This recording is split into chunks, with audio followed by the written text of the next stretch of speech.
एक महाभारताचा प्रसंग मी या ठिकाणी सांगणार आहे. विद्यार्थी मित्रांनो, महाभारतामध्ये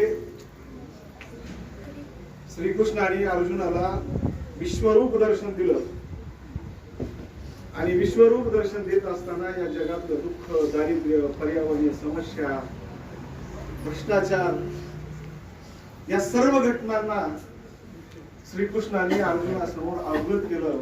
तेव्हा अर्जुन हताश होऊन खाली बसला आणि श्रीकृष्णाला म्हणायला लागला की हे श्रीकृष्णा, हे जग चालतं तरी कशावर? कुणाच्या खांद्यावरती हे जग चालतं? तेव्हा श्रीकृष्ण म्हणाला नाही की माझ्या खांद्यावरती हे जग चालत नाही. हे जग चालतं थोर समाजसेवक, थोर तत्वचिंतक, थोर शिक्षक यांच्या जीवावरती, यांच्या खांद्यावरती हे जग चालतं. आणि म्हणून या सर्व जमलेल्या माझ्या शिक्षकांना अगोदर मी नतमस्तक होतो. सन्माननीय व्यासपीठ, व्यासपीठावरील ज्या कार्यक्रमाचे सन्माननीय अध्यक्ष, या शाळेचे मुख्याध्यापक तथा प्राचार्य सन्माननीय काळे सर, त्याच्यानंतर आपलेच या शाळेतील ज्येष्ठ शिक्षक सन्माननीय सोळुंके सर, जिरंगे सर, ज्यांचा माझा परिचय अगदी 2004 पासून आहे. ते आपल्या शाळेच्या सांस्कृतिक विभाग प्रमुख, ज्यांनी हे सगळं दृश्य बघितल्यानंतर मॅडम खूप आनंद झाला. कारण या दोन मुली बोलल्यानंतर खरं तर माझा पेपर फुटलाय. मला जे काही बोलायचं होतं त्या सगळ्या गोष्टी या दोन मुलींनी या ठिकाणी बोलून गेलेलं आहे. तरी परंतु आता प्रमुख पाहुणा आहे, प्रमुख वक्ता आहे आणि त्यामुळे बोलणं आणि त्या ठिकाणी गरजेचं आहे. तर सांस्कृतिक विभाग प्रमुख कांबळे मॅडम, ज्या दोन मुली सुंदर सूत्रसंचालन करत होत्या, त्या पूजा लोंड आणि जोया पठाण, पूजा लोंढे आणि जोया पठाण, विद्यार्थी बंधू भगिनी आणि सर्व शिक्षक शिक्षिका सर्वांना या ठिकाणी शिक्षक दिनाच्या हार्दिक हार्दिक शुभेच्छा देतो. विद्यार्थी मित्रांनो, तसं पाहिलं तर जागतिक शिक्षक दिन 5 ऑक्टोबरला साजरा होतो. त्या अगोदर एक महिना 5 सप्टेंबरला भारतात शिक्षक दिन साजरा होतो. आणि हा शिक्षक दिन जो साजरा होतो तो 1962 पासून या ठिकाणी या देशामध्ये साजरा होतो.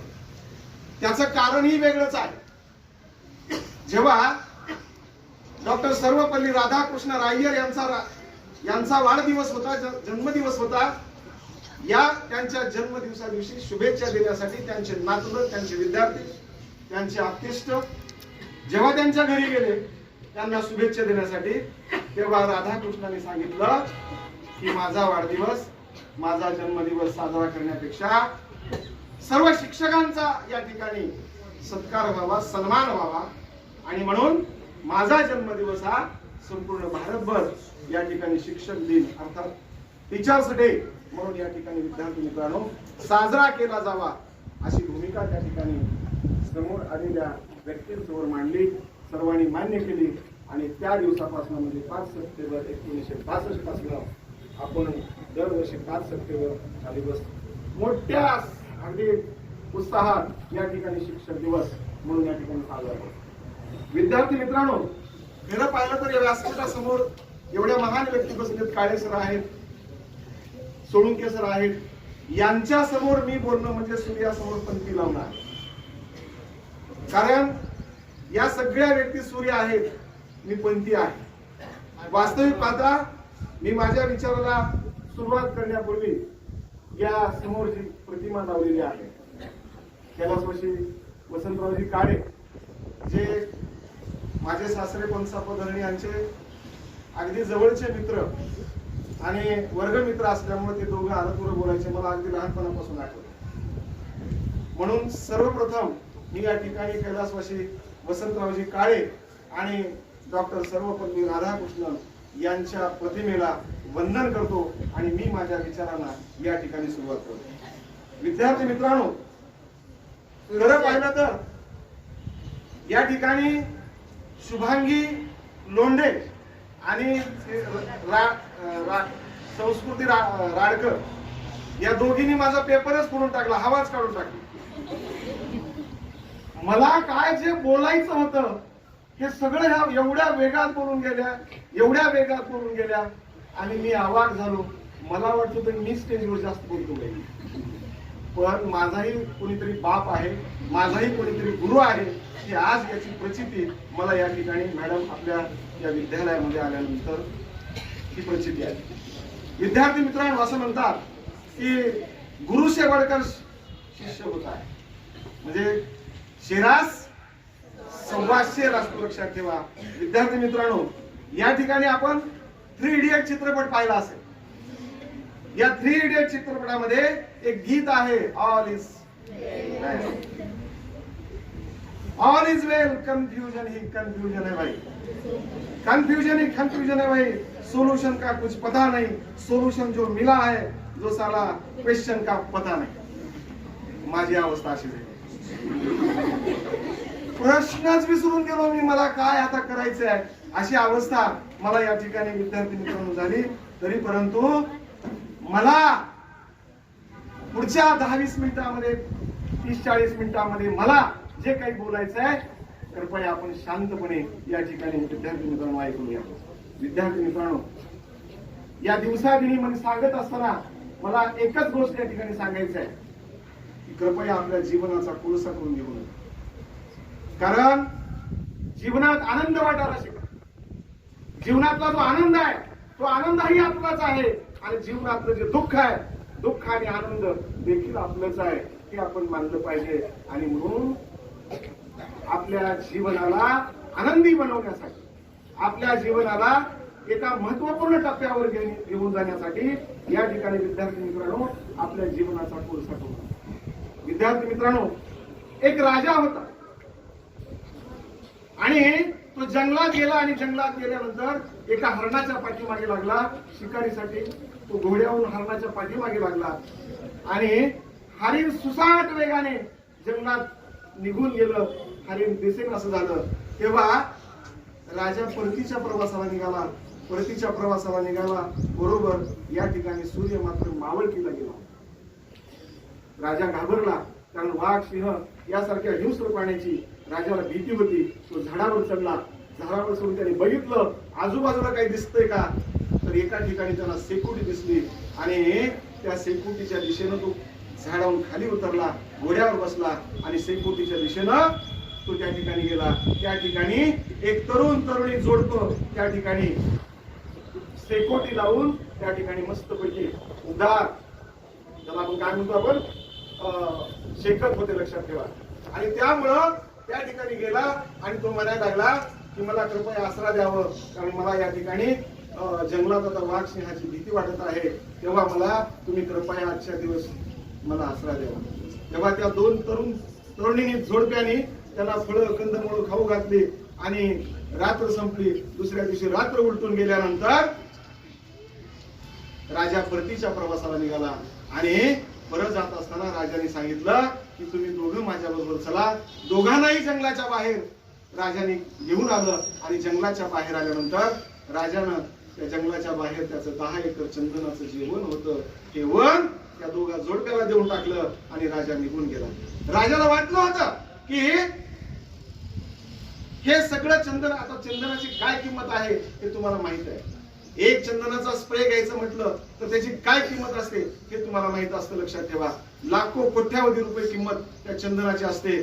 मात्र राजाने कल्पना केली होती की हे चंदनाचे लाकडं विकून हे आपला गुजराण करतील आणि सुंदरपैकी घर बांधतील, श्रीमंत होतील आणि दारिद्र्यातून बाहेर येतील. आणि मग असा विचार करून राजा निघून गेला. परत 5-10 वर्षांनी राजा त्या ठिकाणी त्या जंगलाकडे आला. चंदनाच्या जंगलाकडे आल्यानंतर चंदनाचं वन संपून गेलं. परत तिथंच ती एक कुटिया होती, त्या झोपडी होती, त्या झोपडीत राजा गेला. परत ते दोघं दारिद्र्यात जगत. तेव्हा राजाचे पाय पकडले की राजा, तुम्ही दिलेल्या चंदनाच्या वनामुळे आम्ही आजपर्यंत जगलोय. चंदनाची लाकडं आम्ही जाळतोय, भट्टी तयार केलेली आहे, लाकडं जाळून त्या ठिकाणी कोळसा तयार करतो, आम्ही मार्केटमध्ये नेऊन विकतो. राजाने डोक्याला हात लावून घेतला. काय राव हे नालायक मूर्ख माणसे, मी यांना चंदनाची लाकडं अब्जावधी रुपयाची लाकडं दिली होती, यांनी याचा कोळसा करून विकला. तेव्हा राजाने सांगितलं की एखादं तरी लाकूड शिल्लक आहे का? तेव्हा त्याने घरातली कुऱ्हाड आणली, त्या कुऱ्हाडीला चंदनाच्या लाकडाचा दंडा आणि मग राजाने सांगितलं की तो लाकडाचा दांडा बाजूला काढून घ्या आणि मार्केटमध्ये जाऊन त्या लाकडाच्या दांड्याची किंमत विचारा. तेव्हा लाखो रुपये नुसते एका दांड्याचे, कुऱ्हाडीच्या दांड्याचे त्या जोडप्याला आले. जोडप्याने पाय पकडले की राजे साहेब परत एकदा मला 10 एकर तुम्ही द्या. इंग्रजीमध्ये म्हणून आहे विद्यार्थी मित्रांनो, चान्स डज नॉट राईस, संधी ही दोनदा येत नसते. आणि म्हणून मिळालेल्या संधीचं सोनं करा आणि आयुष्याचा त्या ठिकाणी विद्यार्थी मित्रांनो कोळसा करू नका. विद्यार्थी मित्रांनो, आता एका ह्या लहान मुलीनं, मला वाटतं गौरवीनं बोलत असताना, त्या लोंढे नावाच्या मुलीनं बोलत असताना या ठिकाणी खूप सुंदर शब्दप्रयोग वापरला की शिक्षक विद्यार्थ्यांच्या जीवनामध्ये विशिष्ट दृष्टिकोन निर्माण करतात, अप्रोच निर्माण करतात. विद्यार्थी मित्रांनो, गणितामध्ये, भूमितीमध्ये आपण त्रिकोण शिकतो, काटकोण शिकतो, चौकोन शिकतो, विशालकोन शिकतो, सगळे गणिताचे शिक्षक शिकवतात. पण याशिवाय शिक्षक आणखीन एक कोण शिकवतो, ज्याचं नाव आहे दृष्टिकोन. जो गणितात शिकवला जात नाही, भूमितीमध्ये शिकवला जात नाही, जो शिक्षक त्याच्या आलेल्या अनुभवातून तुम्हाला दृष्टिकोन त्या ठिकाणी शिकवत असतात. तसा चांगला दृष्टिकोन निर्माण करण्याचं काम हे शिक्षक करत असतात.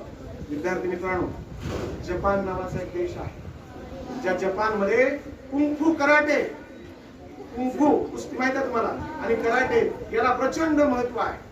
जपानच्या रोडवर सकाळी सकाळी एक अपघात झाला. ओकायो नावाच्या एका विद्यार्थ्याचा, 8वीत शिकत असणारा एक विद्यार्थी होता, ओकायो नावाचा. ऍक्सिडेंट झाला. ऍक्सिडेंट एवढा जबरदस्त होता, अपघात एवढा जबरदस्त होता, या अपघातामध्ये ओकायोचा डावा हात निकामी झाला. हॉस्पिटलमध्ये त्याच्यावर उपचार करण्यात आले आणि त्याचा डावा हात मात्र कायमचा जायबंदी झाला. डावा हात मात्र कायमचा त्या ठिकाणी काढून टाकला. परंतु त्याच्या मनामध्ये जिद्द होती की मला जगातला सर्वात मोठा कुंफू कराटे मास्टर या ठिकाणी व्हायचं. आई वडिलाच्या पाठीमागे सारखं त्याच्या डागण्या चालत की मला त्या सरांकडे घेऊन चला, कुंफू कराटे मला शिकायचे. आई वडील म्हणायला लागले, बाबा तुला डावा हातच नाही, तेव्हा कुंफू कराटे कसं शिकणार? परंतु बाल हट्टापुढे कधी कधी नमावं लागतं. असं म्हटलं जातं, बाल हट्ट, राज हट्ट आणि स्त्री हट्ट पुरवावेच लागतात. लक्षात ठेवा, आपल्या वडिलांकडे जर एखादा आपण हट्ट केला तर आपले वडील निश्चितपणे या ठिकाणी आपला हट्ट पुरवत असतात. विद्यार्थी मित्रांनो, त्याचे आई वडील त्या शिक्षकाकडे घेऊन गेले. शिक्षकाने सांगितलं की बाबा तुला हातच नाही तर तुला कुंफू कराटे कसं शिकवायचं ते तुम्ही ठरवा कसं शिकवायचं, पण मला मात्र निश्चितपणे या ठिकाणी कुंफू कराटे शिकायचे आहेत. तेव्हा त्या कराटे मास्टरांनी त्याला एक पंच शिकवला.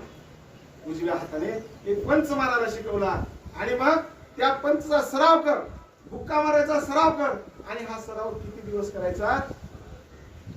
महिने, 3 महिने झाले, 4 महिने झाले, 5 महिने झाले, वर्ष झाले, 4 वर्ष झाले. तो सरांकडे गेला की सर एकाच पंचचा मी सराव करतोय, आता मला नवीन पंच तरी शिकवा.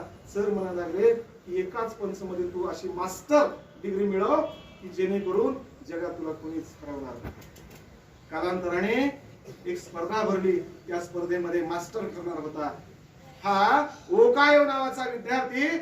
त्या स्पर्धेमध्ये सामील झाला आणि या स्पर्धेमध्ये त्याने पहिल्या स्पर्धकाला हरवलं, दुसऱ्या स्पर्धकाला हरवलं, तिसऱ्या स्पर्धकाला हरवलं, चौथ्या स्पर्धेत जरा बलदंड होता, दांडगा होता आणि मात्र तो मुख्यावर मुख्य, पंचवर पंच त्याला मारायला लागला. यामध्ये ओकायो मात्र जखमी झाला आणि खाली पडला. खाली पडल्यानंतर त्या सामन्याचा जो रेफरी होता, अंपायर होता, पंच होता, तो रेफरी जवळ आला आणि ओकायो तू जखमी झाला आहेस आणि त्यामुळं तुला आता खेळता येणार नाही, त्यामुळे समोरच्या खेळाडूला आपण विजयी घोषित करू. परंतु ज्या पंचचा सराव ज्या शिक्षकांनी करून घेतला होता ओकायोकडून, ते शिक्षक त्या रेफरीकडे आले की या सामन्याचा शेवट हार आणि जीत मध्येच होईल, तेव्हा ओकायो नक्की त्या ठिकाणी खेळेल. ओकायोचं मनोबल त्याच्या शिक्षकांनी वाढवलं आणि ओकायो तयार झाला. ओकायो अशा ताकदीनं लढत होता, या ताकदीनं लढत होता, असे पंच मारत होता. समोरचा पैलवान मात्र धिप्पाड पैलवान जागीच जायबंद झाला आणि स्टेजवर खाली कोसळून पडला. यानंतर मात्र काय घडलं असेल पहा. त्या ठिकाणी जमलेले जेवढे प्रेक्षक होते त्या सगळ्या प्रेक्षकांनी ओकायोला डोक्यावर घेतलं. मॅच रेफरीनं त्याला विजयी घोषित केलं. ओकायो आनंदाने शिक्षकाकडे गेला की सर काय चमत्कार झालाय, मलाही कळत नाही कसा काय चमत्कार झाला असेल. तेव्हा शिक्षक म्हणायला लागले की बाळा तुझ्या विजयाचे फक्त 2 गमक आहेत, 2 गोष्टी तुझ्या विजयासाठी कारणीभूत आहेत. ज्या पंचचा तू सराव केलायस, ज्या पंच मध्ये तू मास्टर की मिळवलेला आहेस, त्यामध्ये माहीत झालायस की जगात कुणाला शक्य होत नाही आणि तुला डावा हातच नाही, समोरच्याला पंच मारताना तुझा डावा हात ओढून तुला खाली पाडायचं होतं, परंतु तुला डावा हात नसल्यामुळं त्याला ते करता आलं नाही आणि म्हणून तू जिंकलास. विद्यार्थी मित्रांनो, तुमच्यातल्या कमतरता, तुमच्यातल्या न्यूनता अशा पद्धतीनं शोधण्याचा प्रयत्न शिक्षक करत असतात. एक तोतरा विद्यार्थी होता, ज्याला र चा प्रॉब्लेम होता, र बोलण्याचा, र ना तो ल म्हणायचा. आणि मग विद्यार्थ्याला शिक्षक विचारायला लागले, बोलू नका. शिक्षक विचारायला लागले तुला काय करायचे, तुला काय करायचे, तुला काय करायचे, तुला काय करायचे. काही जण म्हणाले सर मला डॉक्टर, मला इंजिनियर, मला अमुक अमुक अमुक. एक मुलगा उठला जो तोत्रा होता, बँच सगळ्यात शेवटी वर्गात बसलेला होता. सर मला मार्केटिंग करायचं आहे, मार्केटिंग. काय? मला मार्केटिंग करायचं आहे, मार्केटिंग. अरे बाळा तुझा रोजचा प्रॉब्लेम आहे, तू मार्केटिंग करू नको आणि तुझा बेस कॉमर्स आहे, त्यामुळे तू फायनान्स कर, मार्केटिंग मध्ये तू जाऊ नको. नाही सर, केलं तर मार्केटिंगच करायचं. तेव्हा हरकत नाही, परीक्षा घेऊयात आपण. मार्केटिंग मध्ये कोण कोण सक्सेस होते, 4-5 विद्यार्थी निवडले जे जे मार्केटिंग मध्ये इच्छुक होते. सगळ्याला 100 रामायणाच्या प्रती दिल्या की रामायण विकून या आणि जो सगळ्यात जास्त रामायणाच्या प्रती विकेल तो मार्केटिंग मध्ये सक्सेस होईल. काही कालावधी दिला, दिलेल्या कालावधीत काही रामायणाच्या प्रती विकल्या गेल्या. ते सर्व विद्यार्थी परत आले. परत आल्यानंतर शिक्षकांनी विचारलं तुझ्या किती विकल्या? 10 विकल्या. तुझ्या किती विकल्या? 8 विकल्या. तुझ्या किती विकल्या? 15 विकल्या. 20 पेक्षा जास्त कुणाच्याच प्रती विकल्या नव्हत्या. मात्र जे शेवटला ते तोतला जे होता ना, तोत्रा, त्याला म्हटलं राहुल ओठ, तुझ्या किती प्रती खपल्या रामायणाच्या? सर म्हटला 100च्या 100 प्रती, 100च्या 100 प्रती खपवून आलो, विकून आलो. अरे बापरे, शिक्षकांनी डोक्याला हात लावला आणि विचारलं की कसं काय शक्य झालं? काय तू गुरुमंत्र वापरलास? काय तू विपणनामधलं, मार्केटिंग मधलं काय एवढं तू टेक्निक हासिल केलंस? लक्षात ठेवा. विचारलं तेव्हा सर मी एकच काम केलं, घरोघरी जायचं, बेल वाजवायची, बेल वाजवलं की आतून माणूस बाहेर यायचा. मी 2 प्रश्न विचारायचे, रामायण वाचनाला का रामायण वाचून दाखव? रामायण वाचनाला का वाचून दाखव? आता मला सांगा, वाचून दाखवायला वेळ आहे का? ऐकायला त्यांना नाही, ते बाबा विकतच दे. अशा पद्धतीने सर म्हटला 100 प्रती मी या ठिकाणी विकून आलो.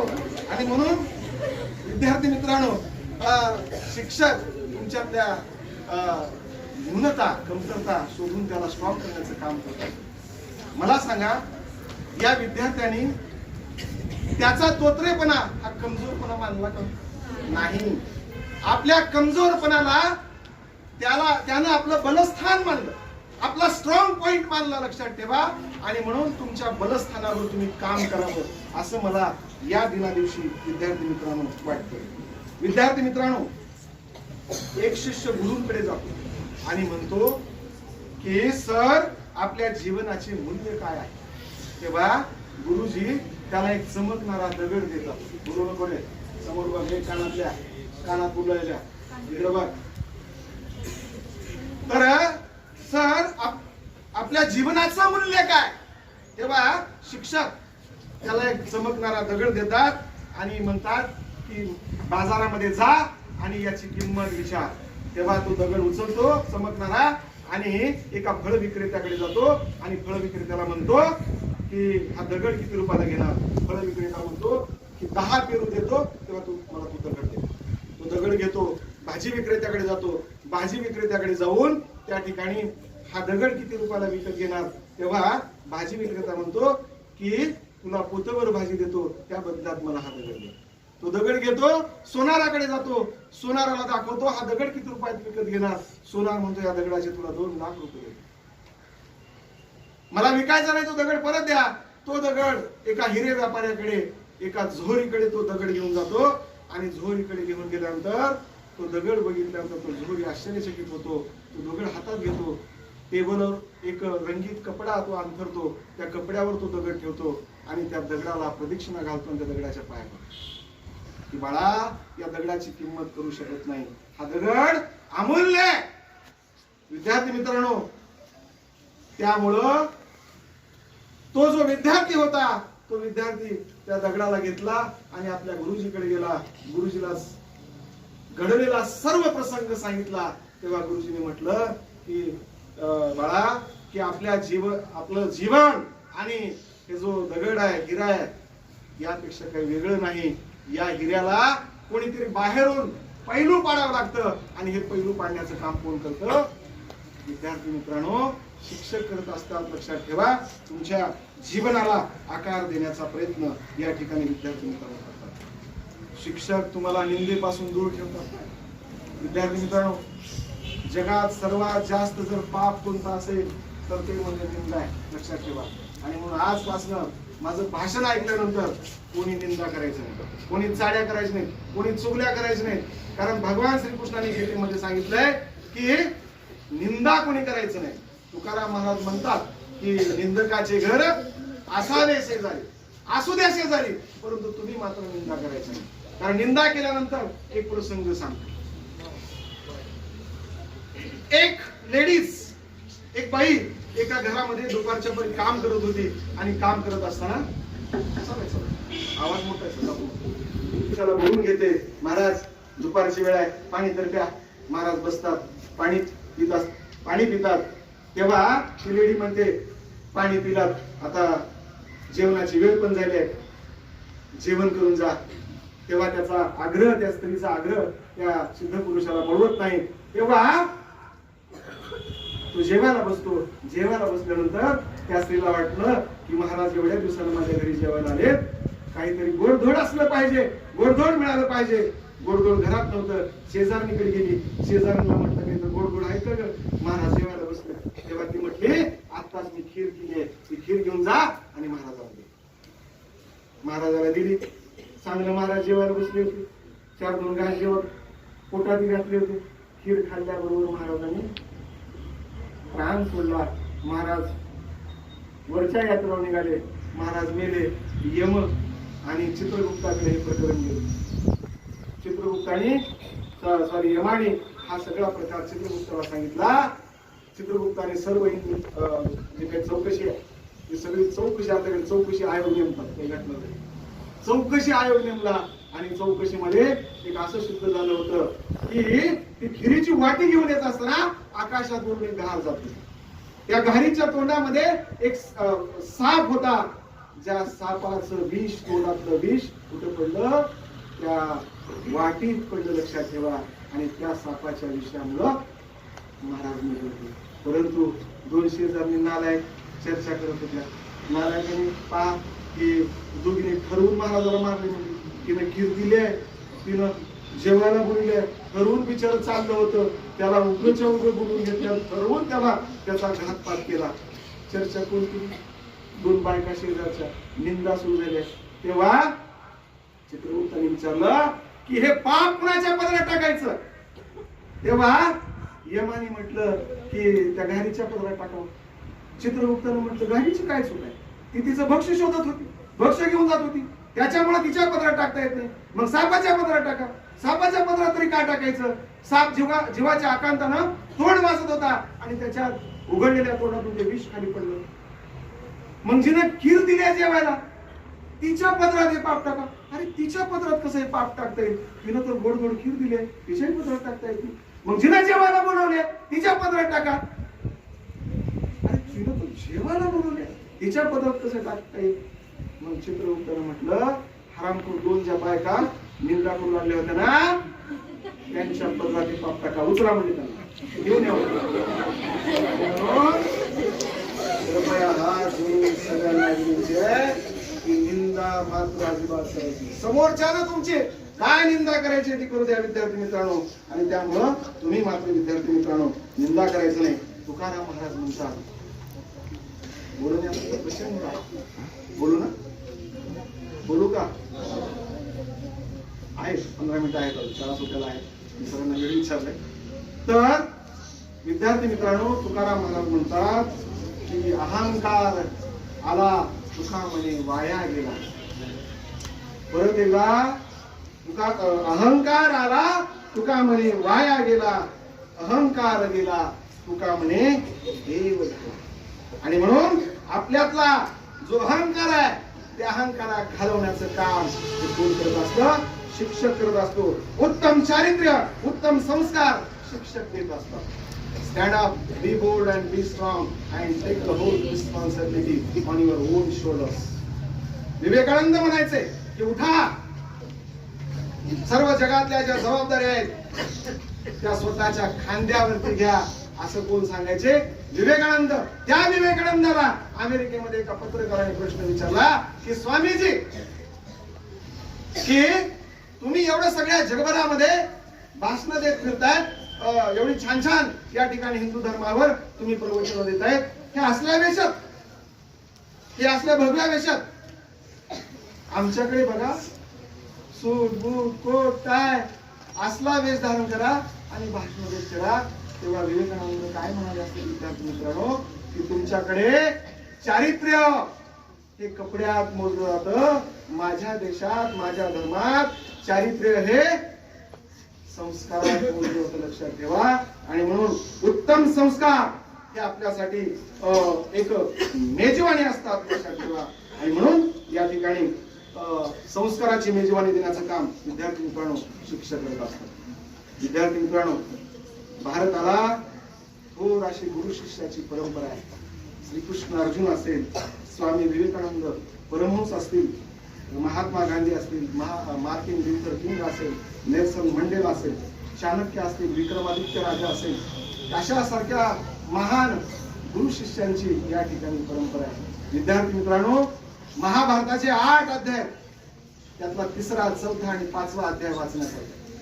3रा अध्याय कर्मयोग, 4था अध्याय ज्ञान कर्म संन्यास योग आणि 5वा अध्याय कर्म संन्यास योग.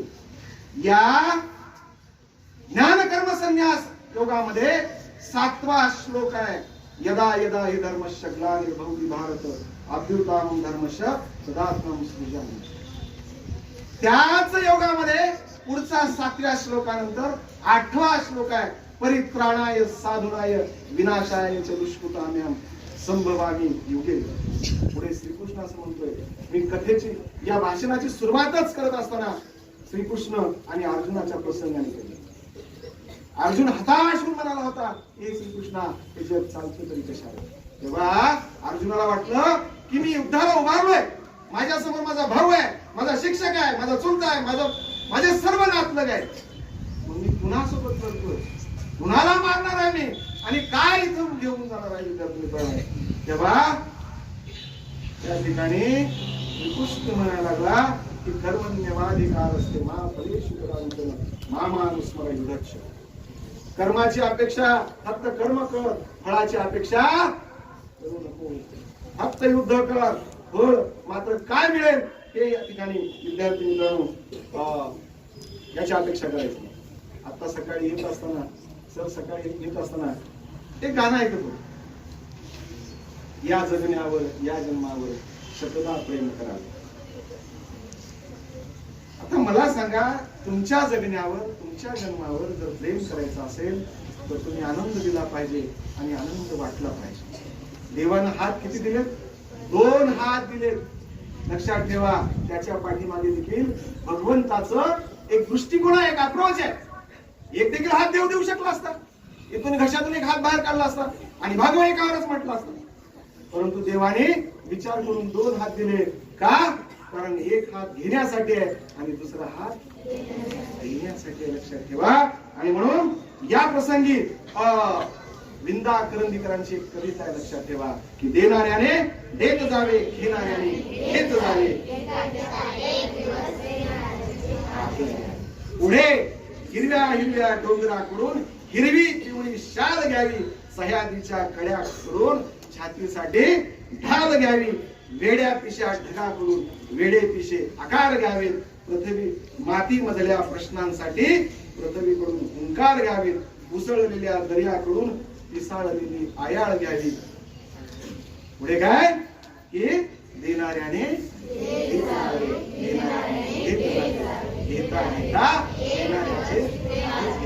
आपल्याला हात घ्यायचे नाही. त्या हातातली जी काही दानशूर वृत्ती आहे ती दानशूर वृत्ती विद्यार्थी मित्रांनो या ठिकाणी घ्यायची. आणि म्हणून देवाने आपल्याकडे 2च पर्याय ठेवले. काय पर्याय ठेवले? आपण जी संपत्ती कमवली आहे त्यासाठी 2 पर्याय. कोणते पर्याय? पहा, एक तर ठेवून जावा, नाहीतर वाटून जावा. ठेवून जाता येते आपलं काही? एक तर ठेवून जावा, नाहीतर वाटून जावा. तुकाराम महाराजांनी सगळं वाटून गेले, लक्षात ठेवा. आणि म्हणून या एका हाताने जर काही कमवलं असेल तर दुसऱ्याला देण्याची देखील दानवृत्ती आपण या ठिकाणी विद्यार्थी मित्रांनो बाळगली पाहिजे. विद्यार्थी मित्रांनो, आपल्या अंगणात बाग फुलली आहे, 2 फुले आपल्याला द्यायला हरकत नाही. आपल्या 2 सूर जुळून आले, 2 गाणे आपल्याला गायला हरकत नाही. आपल्या अंगणात आभाळ भरून आले, भरपूर पाणी आहे, ओंजळ पाणी इतरांना द्यायला हरकत नाही. तुमच्या कर्तृत्वामुळं तुमची उंची आभाळापेक्षा देखील वाढलेली आहे. परंतु ही उंची वाढली असताना भगवान वर न करता खाली देखील आपण बघितलं पाहिजे. लक्षात ठेवा, नम्र या ठिकाणी झालं पाहिजे. म्हणजे काहीतरी देणं आपण या जगाचं विद्यार्थ्यांनी बनवलं. आणि म्हणून काय द्यायचं काय घ्यायचं याबद्दलचे विचार ऐकून 3 माणसं रस्त्यानं चालली. रस्त्यानं जात असताना त्यांना एक सोन्याचा हंडा सापडला. सोन्याचा हंडा सापडला. आणि मग ऐकलं होतं काहीतरी द्यायचे आपल्याला, एका हाताने द्यायचे, दान द्यायचे. आता फुकट सोन्याचा हंडा सापडलाय. आणि मग एक जण म्हटला की आता फुकट सापडले, आपल्याला काहीतरी समाजासाठी आपण दिलं पाहिजे. तेव्हा एकानं म्हटलं की आपण देऊ. कसं देऊ? आपल्या हातातली बांगडी असते, त्या बांगडीवर वरतून खाली आकायचं मला जमिनीवर. आणि हे सगळं हंड्यातलं सोनं वर फेकायचं. वर्तुळात पडलेलं सोनं देवाचं आणि वर्तुळाच्या बाहेर पडलेलं दिगाचं. काय म्हटलं? आता एवढी कुठे बांगडी, त्याच्यात किती सोनं पडणार आहे, वर किती राहणार आहे, खाली किती राहणार आहे, देवाला काय देणार? दुसरा म्हणायला लागला असलं बारकं वर्तुळ नाही असं म्हणला. सगळ्या गावाला वर्तुळ टाकायचं, सगळ्या गावाला वर्तुळ टाकायचं आणि सगळं सोनं वर फेकायचं. वर गेलेलं सोनं देवाला, खाली पडलेलं सोनं आपल्याला. आता तिसरं तर ह्याच्यापेक्षा बदमाश, देणाऱ्याने देत जावे, घेणाऱ्याने घेत जावे. पहा, ह्याच्यापेक्षा बदमाश. ते म्हणायला लागले की वर पुढं टाकायचं नाही म्हणून. देव कुठं असते? वर असते आकाशात. म्हणजे सोनं आपण काय करायचं? वरी फेकायचं.